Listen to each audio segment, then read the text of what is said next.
时代力量的立委区显志早起开记者会批评讲，世界各国将对车桶的十日资的透光率拢有相关的规定，也毋过咱台湾拢无标准，嘛造成一寡车玻璃乌麻麻，影响到行车安全。立委要求讲，交通部爱伫9月份提出管理的办法。天气真热，为着要炸日头，未少民众会伫汽车的窗仔门搭架烧纸，唔来当阻挡紫外线超入来。买当降低车底温度，主要是怕热而已。它基本上是全透明啦，但是可以就看得到对面的。当然是怕热啊，可是问题是重点不是政府有规定我们不能装隔热纸吗？所以我们都没有装啊。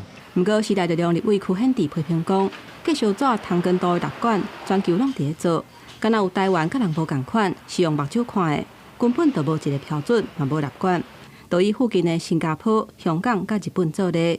因车的头前玻璃，甲驾驶座两边边的玻璃，通光率拢袂当伫70%以下。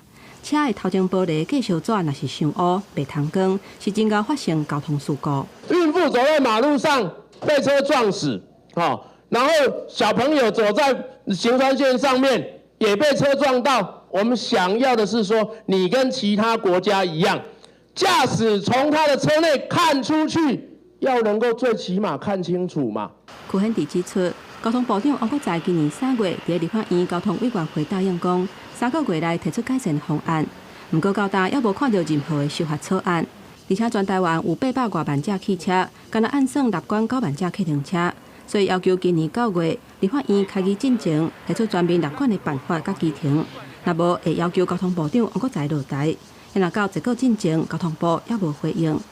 记者综合报道。